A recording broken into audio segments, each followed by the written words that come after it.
Hello and very good afternoon everyone.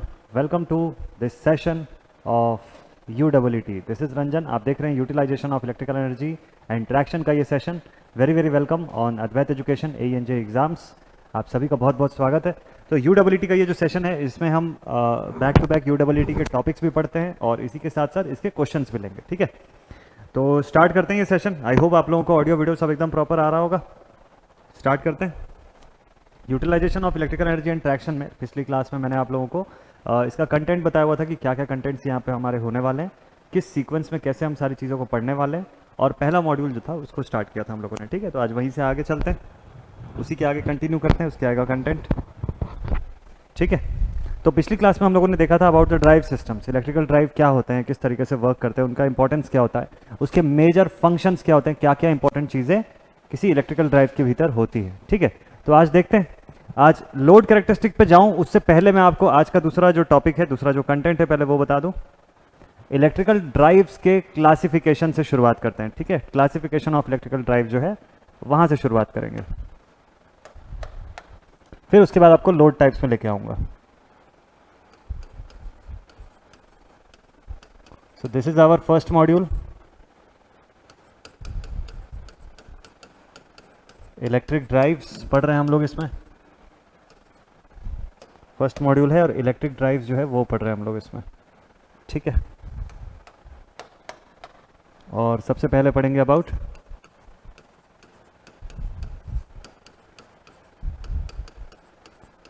The classification of electric drives. The classification of electric drives. ठीक है, कितनी category में इसको classify करते हैं ये सारा कुछ इसमें अभी स्टडी कर लेते हैं.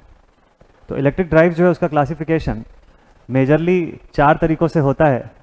ठीक है, इलेक्ट्रिक ड्राइव जो है इसका क्लासिफिकेशन मेजरली 4 तरीकों से होता है, depending upon the type of load, किस टाइप का मोटर सिस्टम आप यूज़ कर रहे हो, स्पीड कंट्रोल कैसा है और टॉर्क कंट्रोल कैसा है. ठीक है, तो ये 4 कैटेगरीज में इलेक्ट्रिक ड्राइव का क्लासिफिकेशन जो है वो बनाया जाता है. चलिए समझते हैं इसको.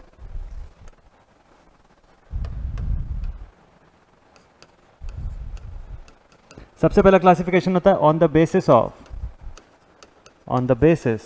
ऑफ सप्लाई, कि भाई हम कौन सा सप्लाई देने जा रहे हैं इसमें. फिर दूसरा क्लासिफिकेशन होता है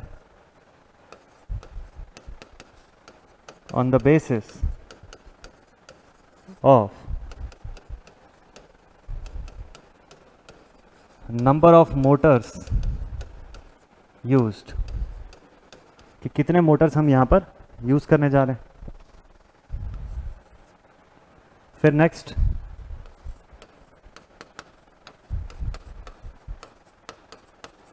on the basis of speed,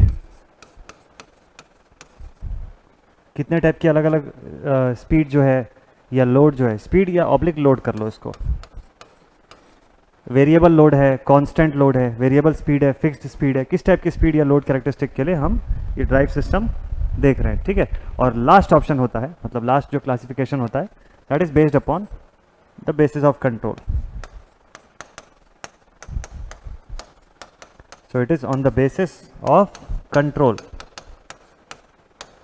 तो ऐसे टोटल 4 बेसिस पे हम क्लासिफाई करते हैं इलेक्ट्रिकल ड्राइव सिस्टम्स को. इन चारों बेसिक्स को आप समझ सकते हैं, जैसे कि अगर basics of on the basis of supply अगर मैं बोलूं तो सप्लाई के आधार पे इसको AC ड्राइव या DC ड्राइव इस फॉर्म में कंसिडर करते हैं. ठीक है, on the basis of number of Motors used, इसमें क्या क्या होता है देखिए. नंबर ऑफ मोटर्स यूज्ड के हिसाब से जैसे होता है इंडिविजुअल, ठीक है, देन इसके बाद होता है मल्टी मोटर, ये लास्ट क्लास में मैंने आपको बताया था, और लास्ट होता है group drive, group drive system. ठीक है, तो मैंने बताया था पिछली बार कि इंडिविजुअल मोटर ड्राइव सिस्टम जहां पे एक टास्क को परफॉर्म करने के लिए एक मोटर जो है वो एम्प्लॉयड रहता है. दूसरा होता है मल्टी मोटर सिस्टम जहां पे एक ही टास्क को परफॉर्म करने के लिए एक से ज़्यादा मोटर्स को एम्प्लॉय किया जाता है.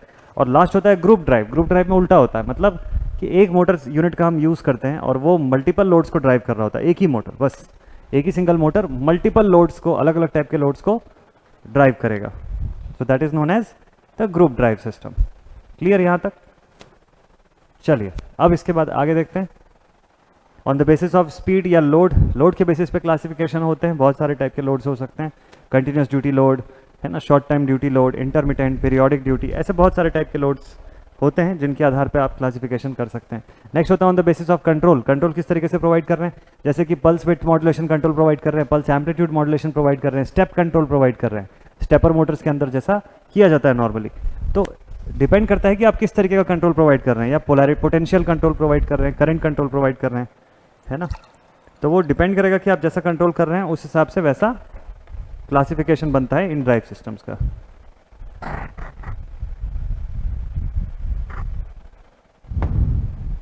तो ड्राइव्स के पूरे सिस्टम में इंपॉर्टेंट थिंग होता है लोड। लोड बहुत मायने रखता है। लोड की कैरेक्टरिस्टिक्स का प्रॉपरली पता होना बड़ा ज़रूरी है। देखिए, तो लोड टॉर्क जो होते हैं इसको क्लासिफाई किया जाता है इनटू टू फॉर्म्स, है ना। लोड के जो टॉर्क्स हैं इसको दो कैटेगरी में डिफाइन किया जाता है, दो कैटेगरी में क्लासिफाई किया जाता है। First one is the active load torque and the second one is the passive load torque. तो लोड टॉर्क्स जो होते हैं they are of two types. जल्दी से आपको लिखवा देता हूं मैं इन दोनों के बारे में। The load torques are of two types. First one is the active load torque and the second one is the passive load torque. ठीक है, चलिए देखते हैं क्या होता है इनका meaning.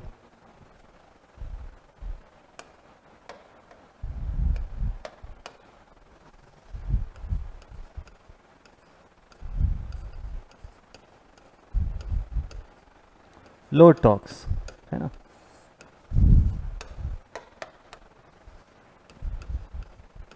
So the load torques are of two types. Load torque दो तरीके के होते हैं, दो कैटेगरी में क्लासिफाई किए जाते हैं। First one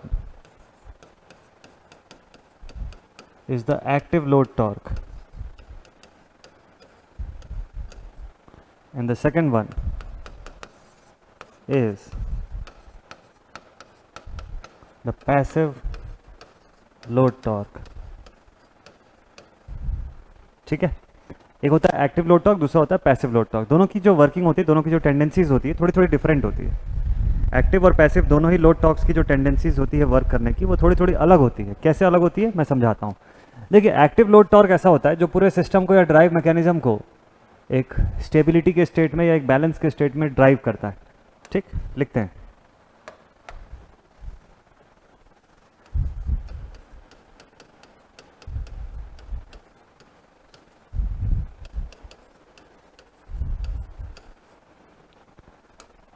So first one is active load torque.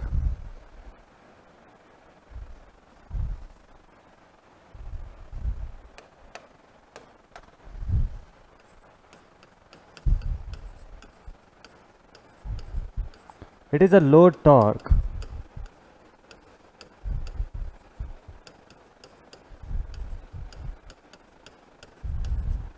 which drives the system. It is the load torque which drives the system into the state of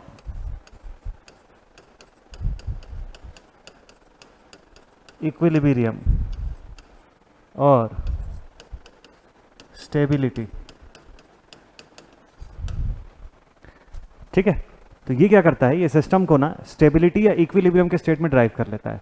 इसके साथ खास बात ये होती है कि आपके मशीन की या ओवरऑल लोड की डायरेक्शन बदलने पर भी एक्टिव लोड टॉर्क्स अपनी डायरेक्शन कभी नहीं बदलते हैं। इनकी डायरेक्शन हमेशा फिक्स रहती है। इनका साइन प्लस माइनस हो सकता है, इनका साइन पॉजिटिव भी हो सकता है, नेगेटिव भी हो सकता है, यानी कि आपको आपके मोशन को ये सपोर्ट भी कर सकते हैं और मोशन के अगेंस्ट भी एक्ट कर सकते हैं, डिपेंडिंग अपॉन दैट। लेकिन इनकी खुद की डायरेक्शन कभी नहीं चेंज होती है, इनकी खुद की डायरेक्शन हमेशा फिक्स रहती है। तो ये पॉजिटिव भी होते हैं, नेगेटिव भी होते हैं, दोनों टाइप में अवेलेबल हो सकते हैं। So active load torques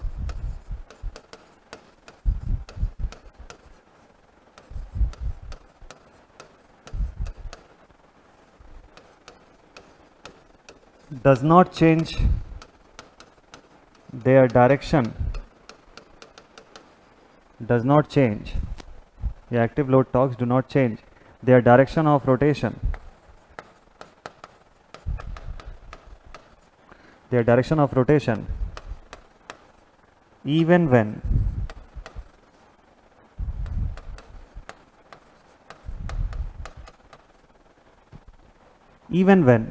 the drive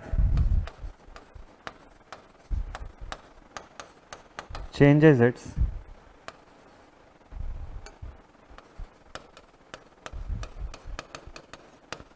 direction of motion, even when the drive changes its direction of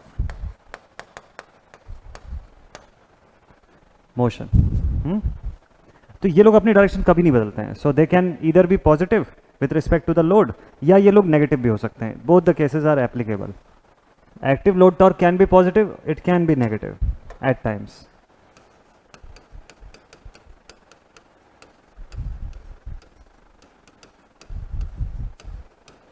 The active load torque can be positive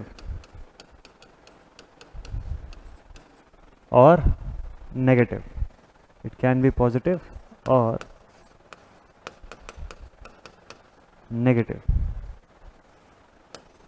अब किस टाइप के लोड सिस्टम को, किस टाइप के लोड टॉर्क्स को हम एक्टिव कंसिडर करते हैं, इसका एग्जांपल जैसे कि देखिए, इनकी साइन तो कभी चेंज होती नहीं, डायरेक्शन कभी नहीं चेंज होती है.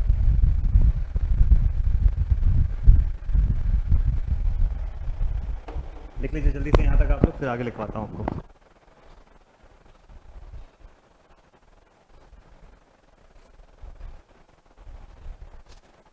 है ना, यहाँ तक लिख के कंप्लीट करिए, फिर आगे बता रहा हूँ मैं.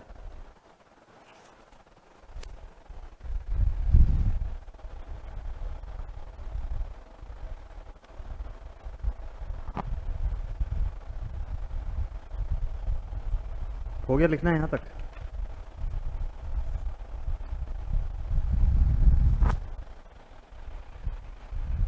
तो होता ही है कि जब देखिए, जब भी कोई ड्राइव है, अगर वो अपनी रोटेशन बदल लेती है अचानक से, अगर सपोज कर लीजिए कि यहां पर एक ड्राइव सिस्टम बना देता हूं मैं,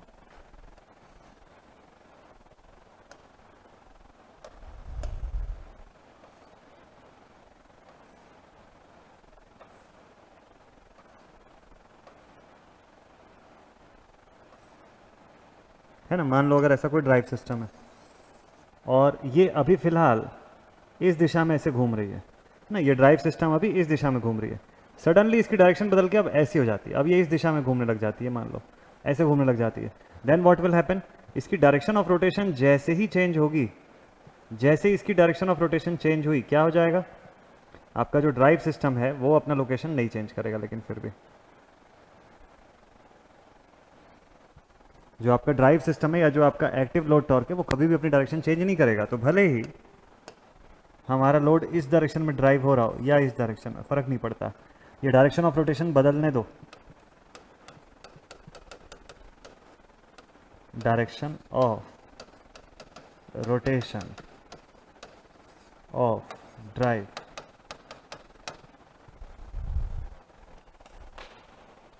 सो this is the direction of rotation of drive. Drive की रोटेशन की डायरेक्शन बदल सकती है, लेकिन एक्टिव लोड टॉर्क जो है उसकी डायरेक्शन सेम रहेगी. जैसे मान लो एक्टिव लोड टॉर्क अगर नीचे की तरफ वर्क कर रहा है तो वो डाउनवर्ड्स ही वर्क करेगा.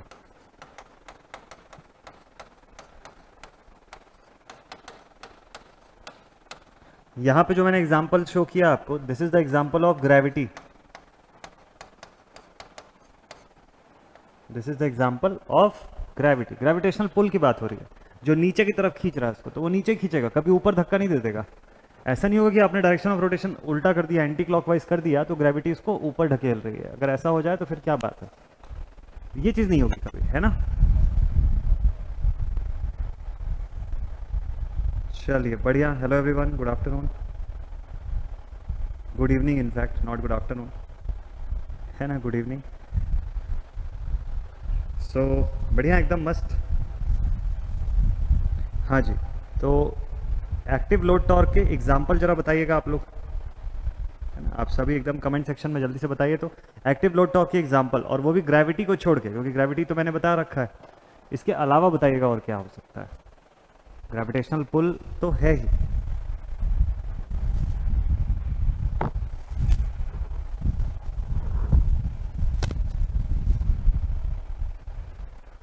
अब आपके माइंड में क्वेश्चन आ रहा होगा, अच्छा ये बताइएगा, अगर मैं साइन वाइज देखूं तो ग्रेविटी इज अप्लाइड फोर्स के, अगर मैं फोर्स लगा रहा हूं किसी भी एक डायरेक्शन में इस ड्राइव को घुमाने के लिए, ठीक है, तो उस फोर्स के साथ ग्रेविटी कैसा एक्ट कर रही होगी, उसका साइन क्या होगा, प्लस होगा या माइनस होगा, सोच के बताइएगा। जो फोर्स हमने लगाया उस ड्राइव सिस्टम को रोटेट करवाने के लिए, उसके साथ ग्रेविटी जो है वो पॉजिटिवली एक्ट कर रही है या नेगेटिवली एक्ट कर रही है?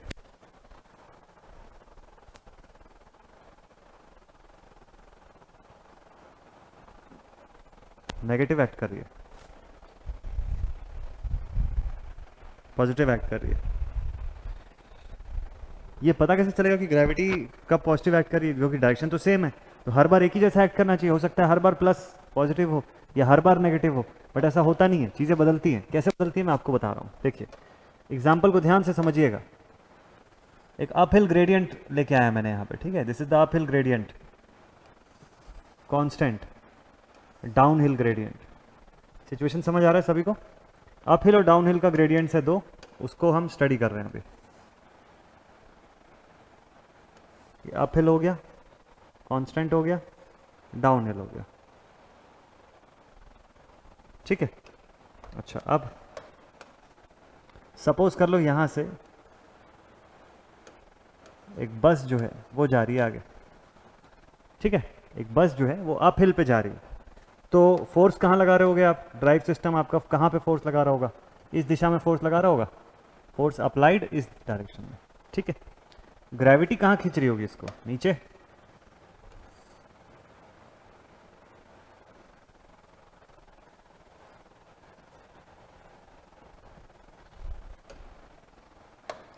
और इस व्हीकल की खुद की वेट इसको कहां खींच रही होगी? डाउनवर्ड्स। इसकी वेट W, ये फोर्स ड्यू टू ग्रेविटी, और ये फोर्स ऑफ एक्सेलरेशन FA, ठीक है। तो कितना अपहिल है उस हिसाब से उतना ज़्यादा फोर्स लगेगा, इसीलिए आपको, भाई गाड़ी का वजन तो वही है, लेकिन ग्रेविटेशनल पुल के हिसाब से, क्योंकि आप इसको लिफ्ट करा रहे हो, तो जैसे जैसे एंगल यहाँ पे इंक्रीज होना शुरू होगा वैसे वैसे फोर्स ज़्यादा लगेगा। ये पता है, ये तो आप सभी को पता है। फोर्स ऑफ ग्रेविटी और फोर्स ऑफ एक्सेलरेशन के बीच का जो एंगल है फाई ना, लिख लेते हैं इसको, विथ इंक्रीज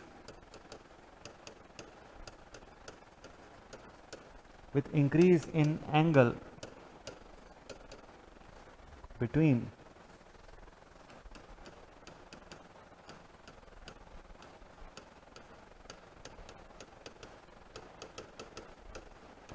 gravitational force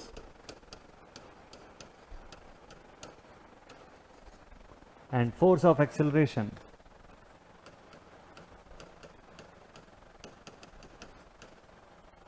ठीक है, with increase in angle between the gravitational force and force of acceleration,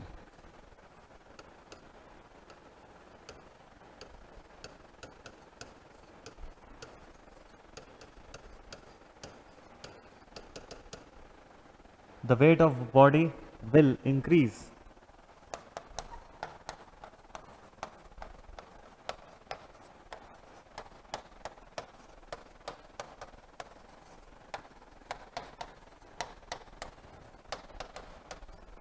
And more force of acceleration will be required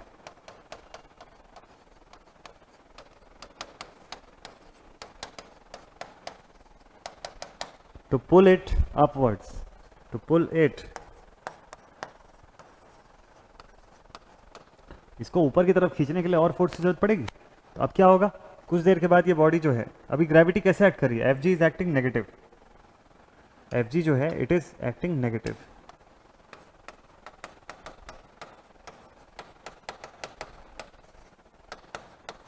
क्यों? क्योंकि जिस दिशा में हम फोर्स लगा रहे हैं उसके उल्टा दिशा में ग्रेविटी उसको खींच रही है, जिसकी वजह से हमको और ज़्यादा फोर्स लगाना पड़ रहा है उस ग्रेविटेशनल पुल को भी ओवरकम करने के लिए। उसी ग्रेविटेशनल पुल की वजह से एक और चीज़ हो गई है, क्या हो गया? जो सिस्टम है उसका ओवरऑल जो वजन है, जो भार है, दैट हैज़ बीन इंक्रीज्ड, है ना, वो तो इंक्रीज हो गया ना।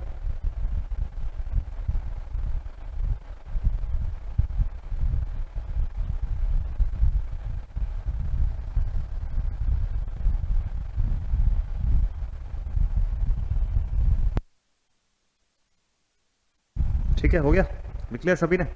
नेक्स्ट कंडीशन देखते हैं जरा सा। अब अगली कंडीशन देखिएगा इसमें ध्यान से, क्वेश्चंस लें उससे पहले ये बेसिक कंसेप्ट आपको बढ़िया से क्लियर हो जाना जरूरी है। अच्छा नेक्स्ट, अब यही बस जो है ऊपर चढ़ चुकी है ना, और ये इसके व्हील्स है दोनों,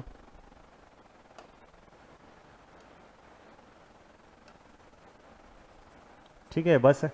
अब ये ऊपर आ गई है, अब क्या हो रहा है, फोर्स तो अभी भी लगा रहे हैं हम लोग इसको सामने ढकेलने के लिए, तो फोर्स जो है वो अभी भी लग रहा है इस दिशा में। ग्रेविटेशनल पुल कहाँ लग रही है, gravitational pull is acting downward एकदम 90 degree from the force of acceleration. तो एंगल क्या हो रहा है, एंगल घट रहा है, ये एंगल जैसे जैसे कम होगा वैसे वैसे फोर्स जो है एक्सेलरेशन का वो भी कम देना पड़ेगा आपको उतना ही स्पीड मेंटेन करने के लिए। तो इस बस को, इस ड्राइव को उतना ही स्पीड पर चलाने के लिए आपको अब पहले से कम फोर्स देना पड़ेगा, that is the main thing ना, ये इंपॉर्टेंट थिंग है, इसको ड्रॉ कर लीजिए।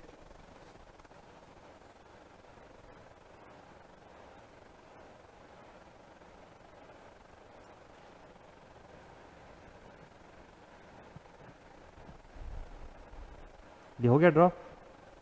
तो force of gravity is acting downwards, जो एक्सेलरेशन का फोर्स है वो सामने की तरफ एक्ट कर रहा है।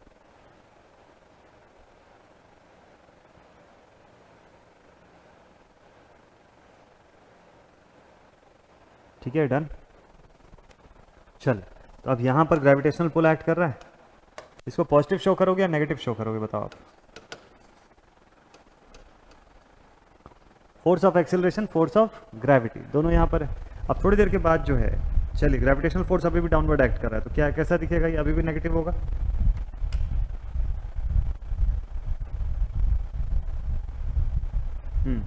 ठीक है,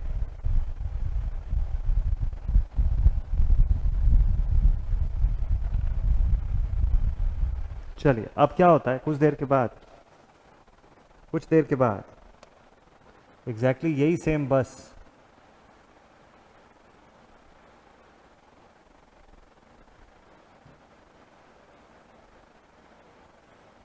यही सेम बस अब डाउनवर्ड जा रही है।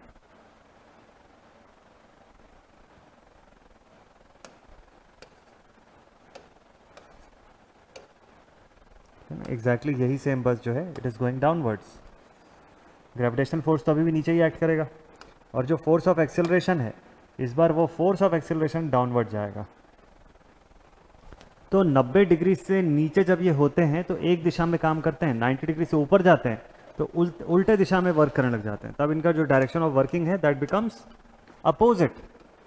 ये देखिए दिस इज थीटा, ये फोर्स ऑफ एक्सेलरेशन है, this is force of gravity है। तो अब देखिए ग्रेविटेशनल फोर्स का डायरेक्शन सभी में सेम है, ग्रेविटेशनल फोर्स एक्ट कैसे कर रही है सब जगह पे, देखिए कहाँ पे प्लस है कहाँ पे माइनस है। यहां पर ग्रेविटेशनल फोर्स नेगेटिव है, यहां पे ग्रेविटेशनल फोर्स नेगेटिव है, लेकिन यहां पे ग्रेविटेशनल फोर्स जो है इट इज पॉजिटिव। तो ऐसी कंडीशंस होती हैं ड्राइव सिस्टम में, लिखिएगा इसको जल्दी से।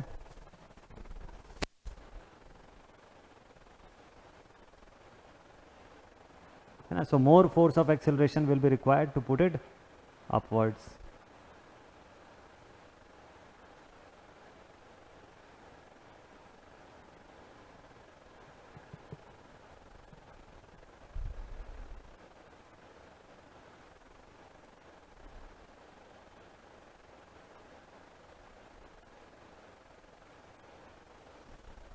हो गया, लिख लिया सबने।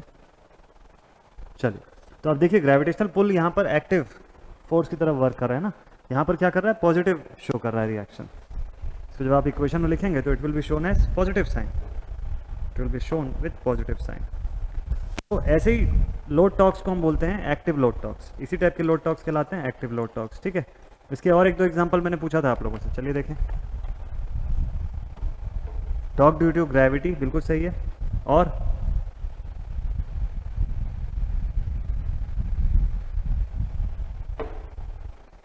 नेक्स्ट और कुछ एक और एग्जांपल्स, चलिए इसके एग्जांपल लिख लेते हैं। एग्जांपल्स है ना, चलिए सबसे पहला एग्जांपल जो है that is torque due to gravity. ठीक है, फिर दूसरा एग्जांपल, फर्स्ट हो गया ये, सेकंड टॉर्शन, थर्ड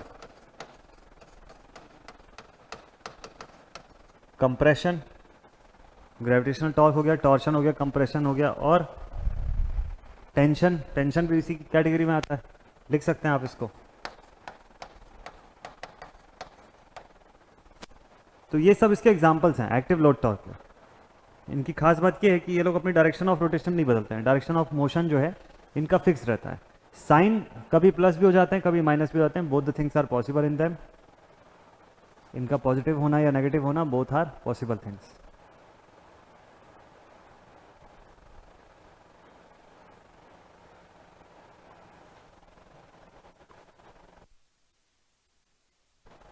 ठीक है, ये हो गया। चलिए next point, active load torque के बाद जो हमारा अगला पॉइंट है that is known as the passive load torque, second point.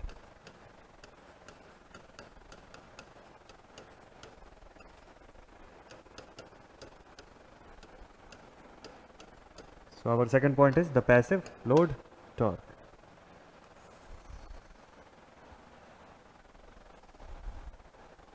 Active load torque के बाद अगला है पैसिव लोड टॉर्क। ठीक है, चलिए पढ़ते हैं इस पॉइंट को। तो पैसिव लोड टॉर्क तो मतलब ठीक अपोजिट होगा, जैसे एक्टिव था उसके ठीक उल्टे डायरेक्शन में काम करेगा, है ना। पैसिव लोड टॉर्क्स में ऐसे लोड टॉर्क की हम बात कर रहे हैं जो कि जिसकी डायरेक्शन हमेशा आपके मशीन के डायरेक्शन से उल्टा चलेगी, अपोजिट। इसका मतलब ये हो गया कि ऐसे लोड टॉर्क्स की साइन जो है वो हमेशा नेगेटिव होगी, और ये किसी एक ही पर्टिकुलर दिशा में नहीं हो सकते हैं। ये डिपेंड करेगा मशीन के रोटेशन के ऊपर, आपका ड्राइव सिस्टम कैसे किस डायरेक्शन में रोटेट कर रहा है उसी के ऊपर डिपेंड करेगा, और उसके अगेंस्ट भी एक्ट करेगा। ये दो चीज़ें कंपलसरी होती हैं कि होगा ही होगा।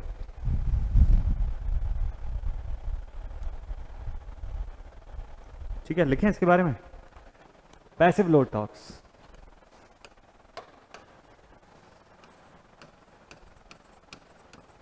So these are the load torques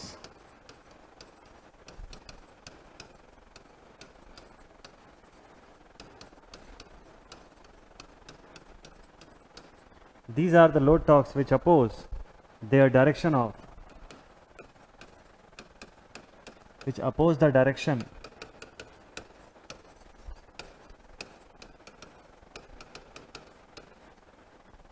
these are the load torques which oppose the direction of rotation of drive system. ठीक है, direction of motion drive system. ठीक है, और दूसरा चीज इनका साइन जो है बदल जाता है।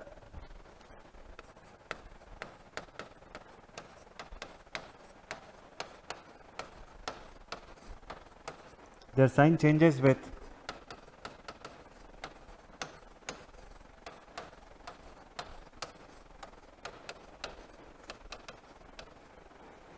है ना, their sign changes with the direction of with the reversal in the direction of motion, with any change in the direction of motion.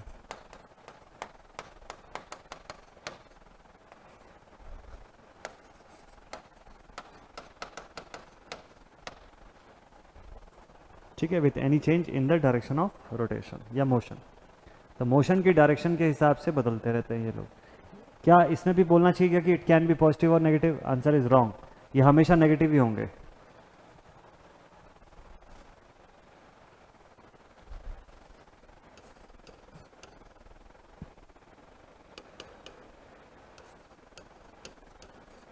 they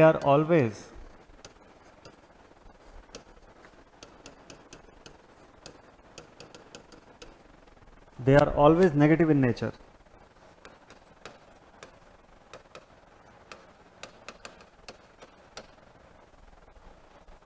ठीक है, they are always negative in nature.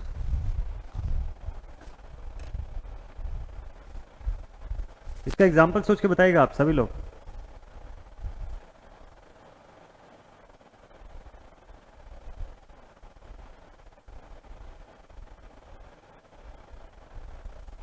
Passive load torque का example जल्दी से सभी लोग बताइए, सभी लोग बताइए पैसिव लोड टॉर्क, इसके एग्जांपल लिखते हैं। चलिए,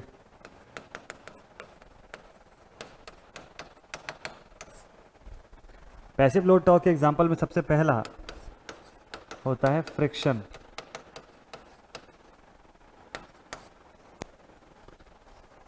सबसे पहला और सबसे मोस्ट इंपॉर्टेंट पॉइंट होता है that is known as friction, और इसके बाद बाकी सारी चीज़ें एडिशनल, जैसे कटिंग ब्लेड्स हो गया, कटिंग सिस्टम हो गया, कटिंग टूल्स,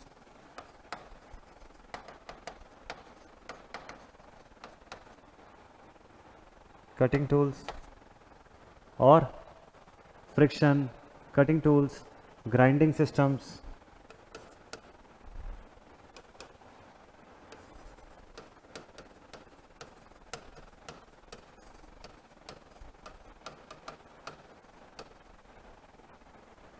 एक्सेट्रा। क्लियर यहाँ तक? तो ये सब जो लोड्स होते हैं ना, पैसिव लोड्स, ये अपनी डायरेक्शन ऑफ रोटेशन बदलते रहते हैं time to time.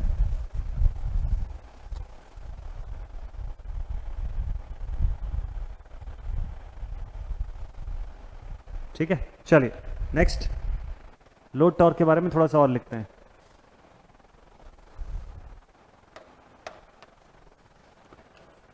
So additional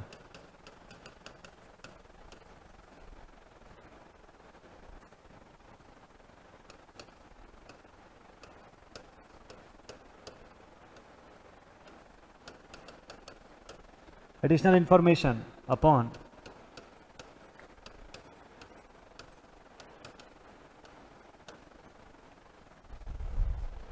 the load torque classification.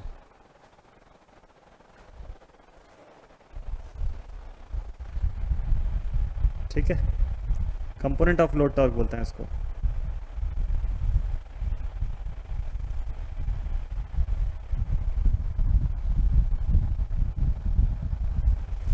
चलिए लिखे।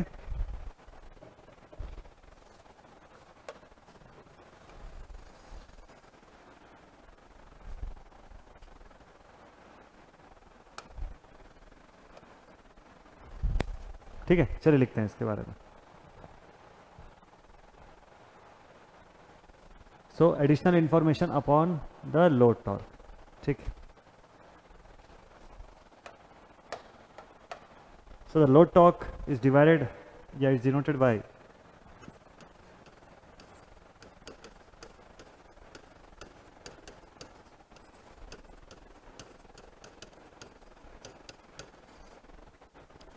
so the load torque is denoted by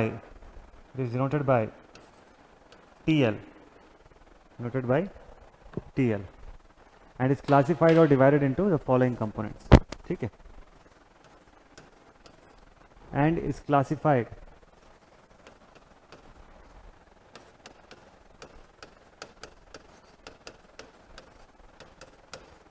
into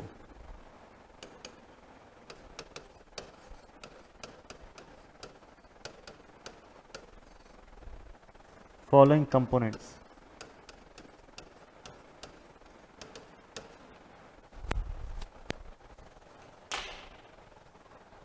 लिखते जाइए सभी लोग।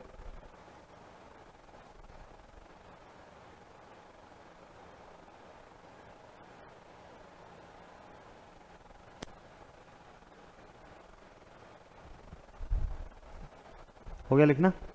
डन। चलिए, तो लोड टॉर्क जो है उसको majorly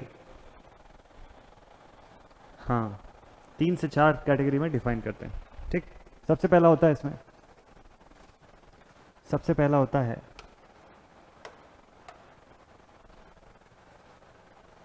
number 1 friction torque. First point is friction torque.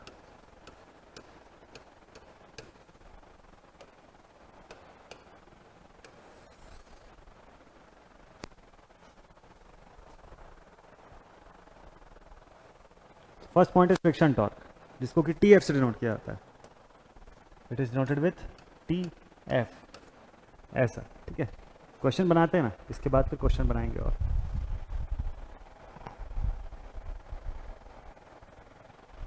ठीक है, फ्रिक्शन टॉर्क कहां पे रहती है? It is present in the motor parts,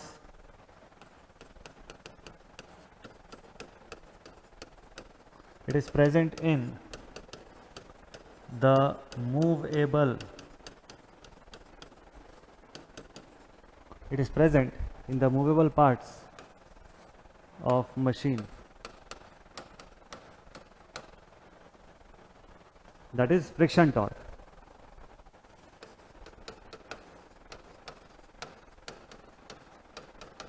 It reduces the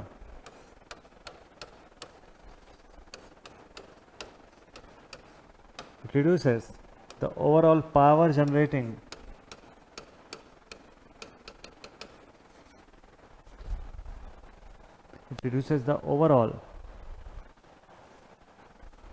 power generated for driving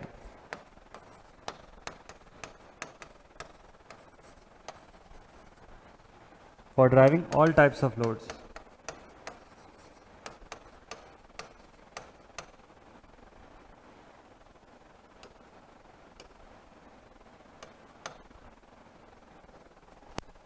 ठीक है, for driving all types of loads.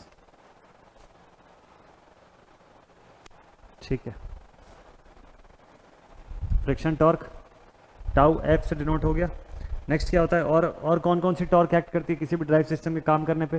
जैसे मान लो इलेक्ट्रिक लोकोमोटिव का ही आप एग्जांपल ले लो, ट्रेन का है, तो सामने से आने वाली हवा जो है वो भी तो उसके स्पीड को अफेक्ट करेगी ना, वो भी उसके परफॉर्मेंस को, उसके ओवरऑल वर्किंग को अफेक्ट कर देती है. तो सेकंड हो गया क्या, फ्रिक्शन टॉर्क के बाद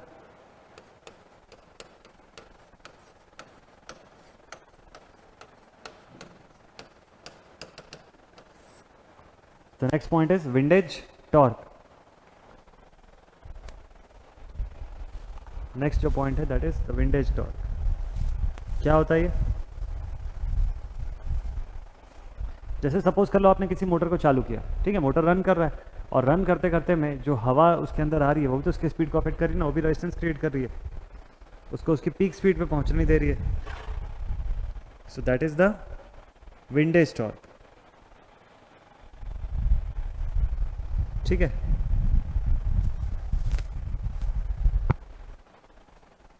लिखते हैं इसके बारे में.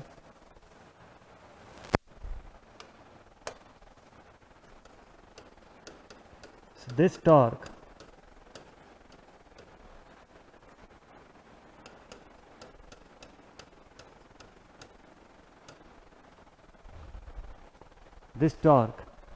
is present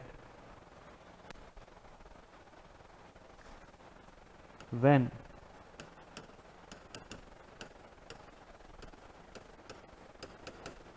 the machine or drive system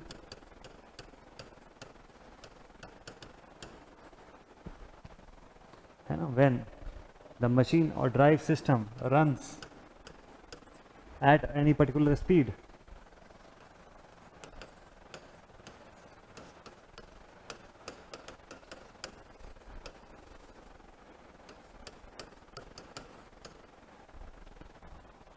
ठीक है, this torque is present when the machine or drive system runs at any particular point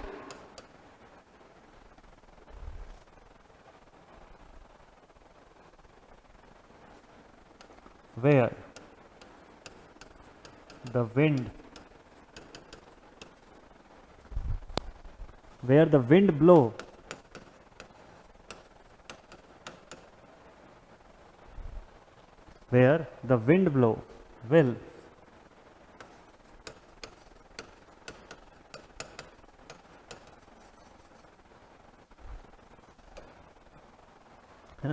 will reduce the overall to any particular point overall torque. तो total torque जो वहाँ पे बन रही है उसमें से कुछ मात्रा की टॉर्क किस चीज़ में चली जाती है, जो विंड के वजह से जो ब्लो हो रहा है, जो विंडेज टॉर्क जो कहलाता है वो बढ़ता चला जाएगा. That is directly proportional to the speed. तो आप अपने मोटर ड्राइव सिस्टम की स्पीड जीरो कर दो, इसकी भी वैल्यू जीरो चली जाएगी. ठीक है, इसको इस पॉइंट पे लिखिए जल्दी से सभी लोग.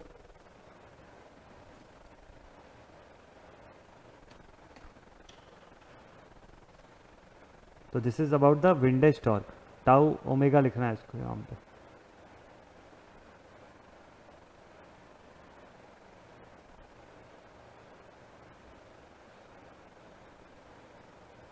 हो गया, लिख लिया सभी ने.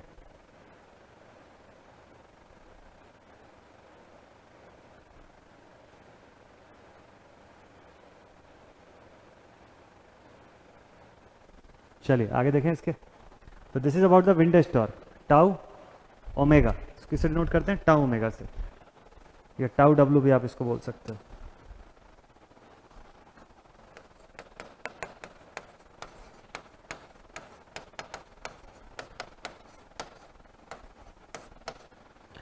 चलिए कुछ एक सवाल लेते हैं फिर वापस से आएंगे इस पे। तो एक्टिव और पैसिव लोड हम लोगों ने देख लिया, फिर 4 क्वाड्रेंट ऑपरेशन जो है वो भी देख लेंगे।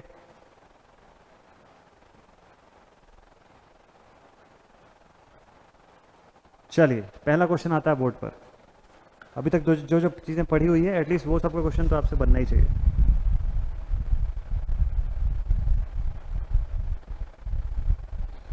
है ना, एटलीस्ट ये सब टॉपिक आप पढ़ चुके हैं तो इसका तो क्वेश्चन आपसे बन ही जाएगा।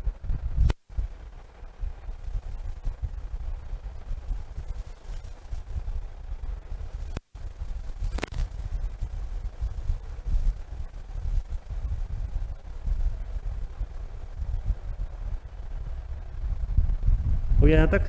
नेक्स्ट।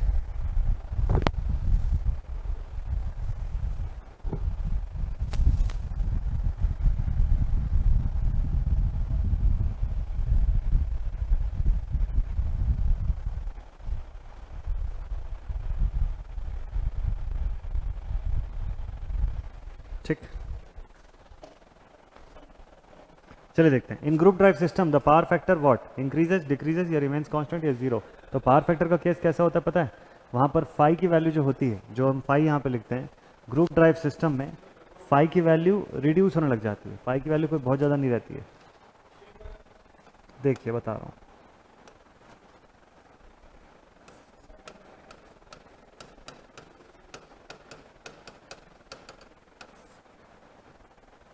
ग्रुप ड्राइव में क्या होता है, एक ही मोटर सिस्टम सब बहुत सारी चीज़ों को ड्राइव कर रहा होता है, तो ओवरऑल पावर फैक्टर सिस्टम की घट जाती है, मतलब बढ़ जाती है। एक्सएल और एक्सी के बीच का फेज डिफरेंस घटता है। So XL is very much less than XC, so therefore group drive system में पावर फैक्टर का क्या होगा, पावर फैक्टर रिड्यूस हो जाता है। Option B is right. Option B जो है दैट इज एब्सोल्युटली राइट, उसमें कुछ भी मिस्टेक नहीं है। चलिए नेक्स्ट क्वेश्चन लेते हैं अब।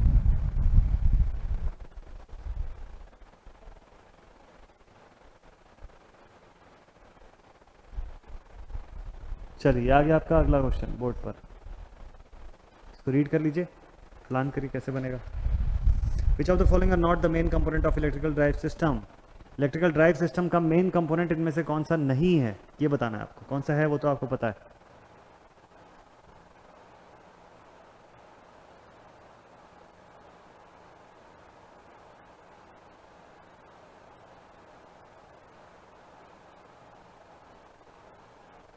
हो गया, which of the following are not the main component of electrical drive system. तो एक ही चीज़ है, फीडबैक लूप। फीडबैक लूप मैंने स्टार्टिंग में बताया था आपको कि उसकी ज़रूरत सिर्फ तब पड़ती है जब लोड वेरिएबल हो।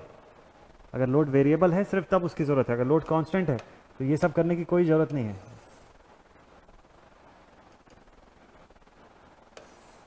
This is it, positive feedback. ये उतना इंपॉर्टेंट नहीं है, इसके बिना भी ड्राइव सिस्टम काम करती रहेगी जब तक कि उसका मोटर यूनिट खराब ना हो जाए या सप्लाई यूनिट से प्रॉब्लम ना आ जाए। बीच के मीडियम से कोई लेना देना है ही नहीं हमारा।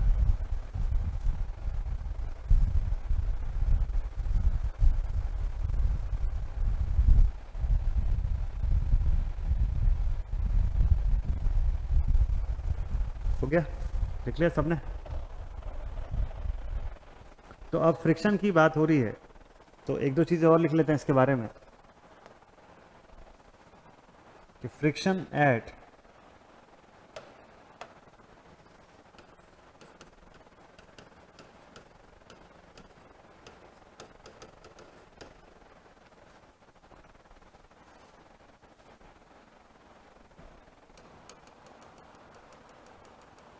नहीं, इस फॉर्म में नहीं, दूसरे फॉर्म में लिखते हैं, ठीक है। Friction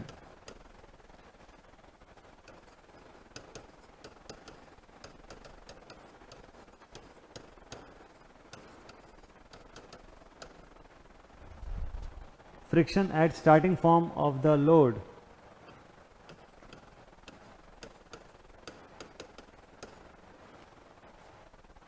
friction at starting form of the load, that is like this.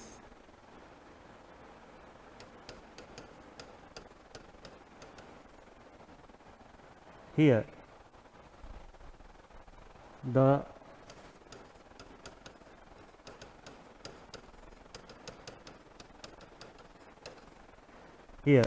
this static friction is also known as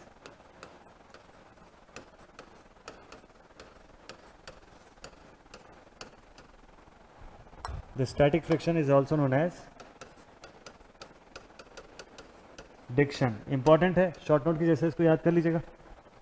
देखिए फ्रिक्शन तो तब लग रहा है ना जब मशीन मोशन कर रही है. अगर मान लीजिए मशीन मोशन ही ना करे, अपनी जगह पे रुकी हुई है, स्थिर है, फ्रिक्शन कैसे लगाओगे आप? ये मान लीजिए मशीन का व्हील है,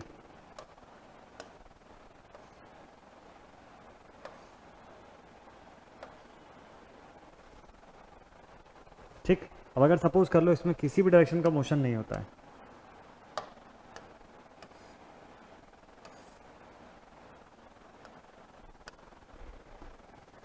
ठीक है, देखते हैं. सो फ्रिक्शन जो है स्टैटिक फॉर्म का अगर हो लोड के साथ, दैट इज, ठीक है, here the static friction is also known as stiction. Static friction stiction को भी बोला जाता है. डिक्शन का प्रोसेस भी यही है. स्टैटिक फ्रिक्शन को ही डिक्शन जो है वो बोला जाता है, डिक्शन जो है वो बोला जाता है. ठीक है, चलिए नेक्स्ट अगले क्वेश्चन पर चलते हैं जरा. नेक्स्ट क्वेश्चन, व्हाट इज या are the important fact for selecting the electric drives. Electric drive select करने के लिए इनमें से कौन सा सबसे इंपॉर्टेंट एस्पेक्ट होता है जो देखा जाना जरूरी है?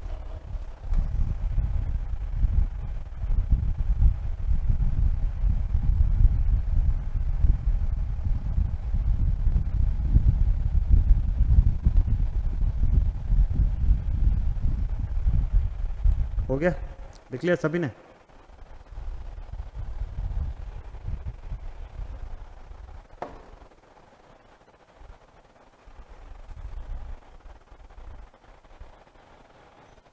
देखिए तो होता क्या है कि पॉजिटिव डायरेक्शन में अगर मोटर सिस्टम को, शाफ्ट को घुमाना ही है, इन दैट केस हमको इतना एनर्जी और एक्स्ट्रा देना पड़ता है कि वो स्टैटिक फ्रिक्शन को ओवरकम कर सके, है ना. हमारा जो सिस्टम है वो स्टैटिक फ्रिक्शन को ओवरकम कर सके, दैट इज इंपॉर्टेंट थिंग. उसके बाद जाके आपकी ड्राइव सिस्टम जो है वो घूमेगी.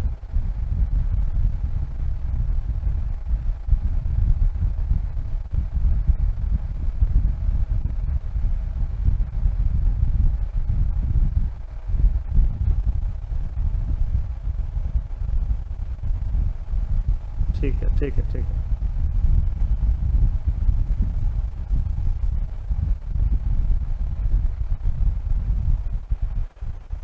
तो स्टैटिक फ्रिक्शन या डिक्शन जो होती है ना, देखिए सिंपल सा इसका डेफिनेशन होता है स्टैटिक फ्रिक्शन का, डिक्शन का, कि it is a speed at 0 second. 0 second की स्पीड में कितना स्पीड है इसका?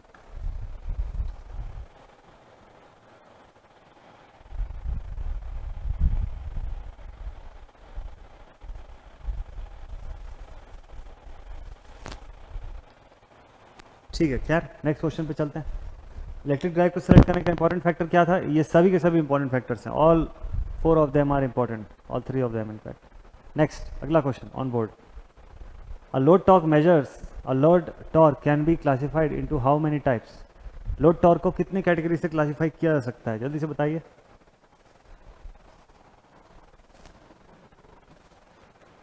The load torque can be classified into how recently?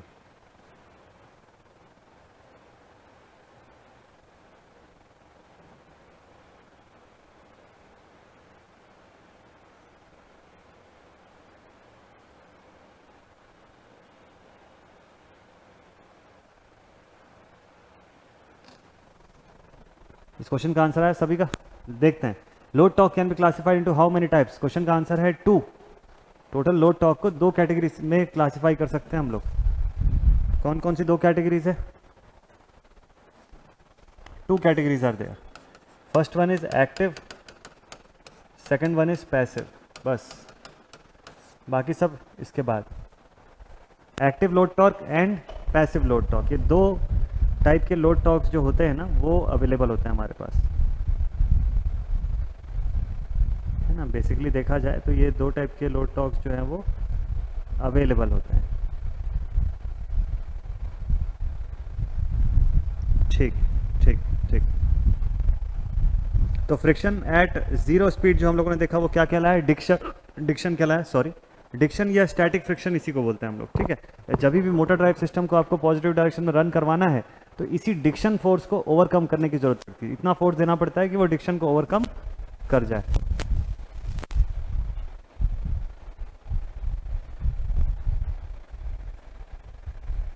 ठीक है,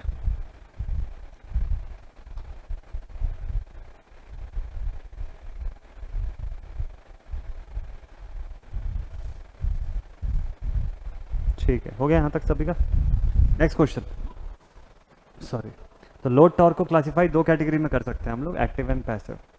अगला question, what type of force handles for active torques, strong nuclear force, weak nuclear force, gravitational force और electrostatic force, sorry.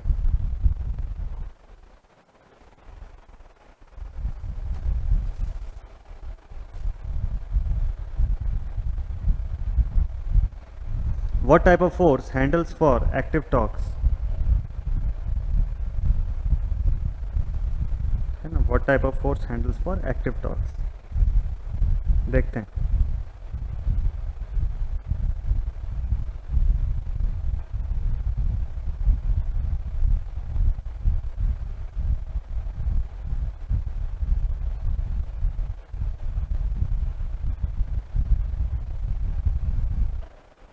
आया सभी का आंसर? कौन सा फोर्स? स्ट्रॉन्ग न्यूक्लियर फोर्स नहीं। एक्टिव टॉर्क की जब बात होगी ना तो कोई ऐसे फोर्स की बात करनी पड़ेगी आपको जो अपनी डायरेक्शन बदलता ना हो, डायरेक्शन ऑफ रोटेशन या मोशन जो है जिसमें चेंज ना होती हो। जैसे स्ट्रॉन्ग न्यूक्लियर फोर्स, इसमें चेंज हो सकता है, डायरेक्शन स्ट्रॉन्ग है। वीक न्यूक्लियर फोर्स दोनों में ही होता है। इलेक्ट्रोस्टैटिक फोर्स डायरेक्शन बदलेगा सप्लाई के हिसाब से। सिर्फ ग्रेविटेशनल फोर्स जो है ये ऐसी है जिसकी डायरेक्शन फिक्स्ड है। अब आप उसको पॉजिटिव ले सकते हो या नेगेटिव ले सकते हो, डिपेंडिंग अपॉन कि हम किस पोजीशन पर वर्क कर रहे हैं। Other than that gravitational force हमेशा पॉजिटिव रहता है।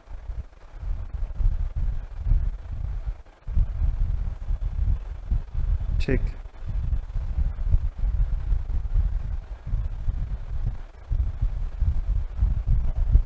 ठीक है, हो गया यहां तक। चलिए नेक्स्ट क्वेश्चन नंबर 6, छठा सवाल लिखा हुआ है what type of force handles for active torques. ठीक है, इसको देख चुके हैं हम लोग। ठीक है, ये थे कुछ क्वेश्चंस। अब इसके बाद स्टार्ट करेंगे लोड टॉर्क का point, type of loads.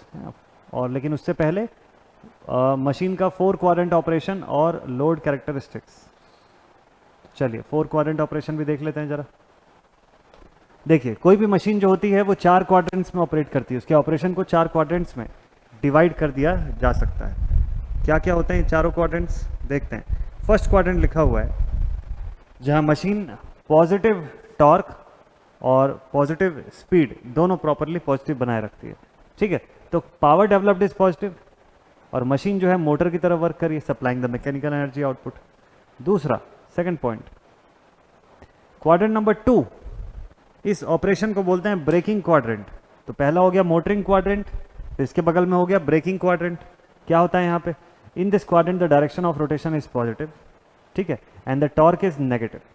Rotation का डायरेक्शन तो पॉजिटिव है लेकिन टॉर्क जो है वो दूसरी तरफ चली जाती है, यानी कि नेगेटिव हो जाती है। ठीक, and thus the machine operates as a generator developing a negative torque which opposes the motion. Machine अब किसकी तरफ वर्क करने लग जाएगी, तुरंत जनरेटर की तरफ वर्क करने लग जाएगी और एक नेगेटिव टॉर्क क्रिएट करेगी जो मोशन को अपोज करेगा, है ना। जो ओवरऑल इस सिस्टम में जो मोशन है उसे उसके लिए अपोजिंग नेचर का हो जाएगा। ठीक है, देखिए किस तरीके से यहाँ पे पूरे के पूरे मोड्स ऑफ ऑपरेशन दिए हुए हैं। तो ये पहला मोड हो गया फॉरवर्ड मोटरिंग मोड, दूसरा हो गया फॉरवर्ड ब्रेकिंग मोड। तो आप देख सकते हैं स्पीड के साथ अगर इसका कंपैरिजन देखते हैं, इसका कंपैरिजन अगर हम लोग अलॉन्ग विद द स्पीड देखेंगे ना तो चीज़ें बहुत क्लियर हो जाएंगे। ये देखिए यहाँ पर है स्पीड और ये कैसा है, ये पॉजिटिव टॉर्क, पॉजिटिव शो हो रहा है। ठीक है, इस तरफ था टॉर्क। तो पहले क्वाड्रेंट के समय क्या हो रहा था पता है, torque was positive, speed was positive, direction या स्पीड जो है दैट वॉज ऑल्सो पॉजिटिव। तो फॉरवर्ड मोटरिंग मोड में चला गया आपका मशीन। दूसरा, सेकंड कंडीशन ये हुआ कि अगर ऊपर स्पीड है और इधर पर टॉर्क है, तो आप देखिए टॉर्क हमारा अब नेगेटिव हो गया, लेकिन स्पीड अभी भी पॉजिटिव ही बना हुआ है, स्पीड जो है वो अभी भी पॉजिटिव बना हुआ है। इसको हम बोलते हैं ब्रेकिंग मोड, क्योंकि टॉर्क उल्टा कर रहे हैं, तो मशीन जो है आपका धीरे धीरे अब जनरेटर की तरह वर्क करना शुरू कर दिया है। ठीक है, तो डायरेक्शन ऑफ रोटेशन तो पॉजिटिव है अभी भी, टॉर्क बस नेगेटिव हो गया, thus the machine operates as a generator developing a negative torque. चलिए और आगे देखते हैं जरा। अच्छा, सेकंड केस भी क्लियर होगा आपको, देखिए थर्ड केस, मतलब थर्ड केस में देखिए क्या होगा, स्पीड भी नेगेटिव हो जाएगा, ये जो स्पीड है यहाँ पर इवन ये भी नेगेटिव दिखेगा आपको और टॉर्क भी नेगेटिव दिखेगा। तो ये प्लस और माइनस कौन सा किस क्वाड्रेंट में कौन प्लस होता है कौन माइनस होता है वो आपको अच्छे से पता होना चाहिए। छोटा सा टेबल बना के देख लेंगे लास्ट में। ठीक है, तो रिवर्स मोटरिंग मोड कहलाता है, स्पीड नेगेटिव टॉर्क भी नेगेटिव। देखते हैं लिखा होगा इसके बारे में। देखिए the third quadrant operation is known as reverse motoring mode. तो क्या क्या मोड हो गया अभी, पहला हो गया मोटरिंग मोड, फॉरवर्ड मोटरिंग, दूसरा हो गया ब्रेकिंग मोड, तीसरा हो गया रिवर्स मोटरिंग मोड। इसमें क्या होता है, motor works in the reverse direction, both the speed and torque have negative values while the power is positive. Input power तो जो दे रहे हो आप वो पॉजिटिव है, लेकिन स्पीड भी नेगेटिव है और टॉर्क भी नेगेटिव है आपके सिस्टम का। ठीक है, आखिरी होता है फोर्थ क्वाड्रेंट ऑपरेशन। यहाँ पे क्या होता है, यहाँ पे देखिए क्या होता है, फोर्थ क्वाड्रेंट ऑपरेशन में जो स्पीड है वो नेगेटिव रहती है, लेकिन जो टॉर्क है दैट ऑलवेज बिकम्स पॉजिटिव। जो टॉर्क है ना वो हमेशा पॉजिटिव हो जाती है, स्पीड नेगेटिव टॉर्क पॉजिटिव। तो इस क्वाड्रेंट को क्या बोलते हैं हम लोग, corresponds to the braking in the reverse motoring mode. तो देखिए तो ये क्या कहलाता है, रिवर्स ब्रेकिंग। तो सबसे पहले क्या हुआ, फॉरवर्ड मोटरिंग, यहाँ पे सबसे पहले क्या हुआ, फॉरवर्ड मोटरिंग मोड, फिर फॉरवर्ड का ब्रेकिंग हो गया, फिर वैसे रिवर्स मोटरिंग चालू हुआ, रिवर्स का ब्रेकिंग हो गया। कंप्लीट है, ये पूरे के पूरे चारों क्वाड्रेंट्स का ऑपरेशन इस तरीके से वर्क करता है। ठीक है, तो ड्राइव अगर आप पढ़ रहे हैं ना तो फोर क्वाड्रेंट ऑपरेशन पढ़ना बड़ा इंपॉर्टेंट थिंग है। आपको पता होना चाहिए कि चारों क्वाड्रेंट्स कैसे ऑपरेट करते हैं, क्या क्या खास खास चीजें इनके अंदर होती है। ठीक है, four quadrant operation of motor drive, third quadrant and fourth quadrant मैंने बता दिया आपको। टाइप ऑफ लोड भी देखेंगे, अब ये नेक्स्ट टाइम जब मिलेंगे तो जरूर से इसको पढ़ेंगे। टाइप ऑफ लोड हमारा अगला टॉपिक होने वाला है। ठीक, टाइप ऑफ लोड में हम देखेंगे about the continuous motor duty load, कौन कौन से होते हैं ये सब, फिर short time motor duty load कौन कौन से होते हैं, है ना, सब देखेंगे। जैसे ये एग्जांपल में हो गया, टर्न टेबल हो गया, this is known as a short time motor duty load.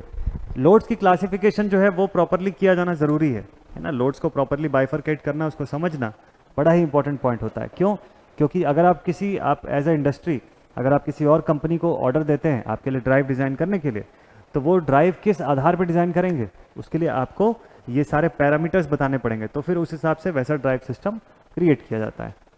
फिर next intermittent periodic duty load, motor loads, है ना, जैसे कि ये हो गया ड्रिल मशीन वगैरह हो गए, intermittent periodic duty. Intermittent periodic duty motor load with starting का फॉर्म भी होना चाहिए इसके अंदर। जैसे कि देखिए ये तो स्टार्टिंग प्लस ब्रेकिंग दोनों में आ जाएगा, ये देखिए with starting and braking.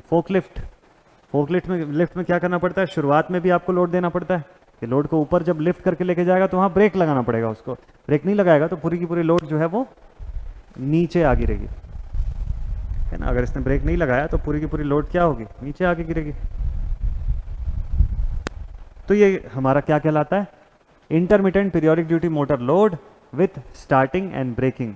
Next continuous duty with intermittent periodic loading. ये देखिए बिलेट मिल्स हो गए, है ना, बिलेट मिल्स हो गए। यहाँ से देखिए कंटिन्यूस ड्यूटी तो है और इंटरमिटेंटली पीरियोडिकली लोड भी होते जाते हैं, तो पूरे समय ऑन लोड नहीं रहते हैं, बट हाँ इंटरमिटेंट फॉर्म में लोडिंग होती रहती है इनकी। Continuous duty with starting and braking, continuous duty with starting and braking और continuous duty with periodic speed change. ऐसे टोटल 8 टाइप के लोड्स में हम क्लासीफाई करेंगे। जब अगली क्लास में पहुंचेंगे, जब अगली क्लास में मिलेंगे ना, तो ऐसे 8 कैटेगरीज में हम देखेंगे लोड का क्लासिफिकेशन, और इसी क्लासिफिकेशन के आधार पर ड्राइव सिस्टम को डिज़ाइन किया जाता है। देखते हैं कि जो ड्राइव की टेम्परेचर है वो कब पीक पे जाएगी, कब एम्बिएंट टेम्परेचर पे वापस आ सकती है और कब अपने एक स्टैंडर्ड वैल्यू पे मेंटेन रहेगी टेम्परेचर्स। तो टेम्परेचर का इफेक्ट बहुत इंपॉर्टेंट होता है। अगर ड्राइव में टेम्परेचर पीक को बार बार पार कर रही है तो इन दैट केस आपको एक्स्ट्रा कूलिंग मैकेनिज्म वहाँ पे प्रोवाइड करने की ज़रूरत पड़ती है। तो ऐसे ही सब पूरे के पूरे डिटेल्स जो है वो सब हम देखेंगे अगली क्लास में। आज की क्लास अब यहीं पर एंड अप करते हैं। थैंक यू सो मच जो आप लोग सब कनेक्टेड हुए। मिलते हैं आप सभी से नेक्स्ट सेशन में of UEET with this particular topic. Till then thank you very much.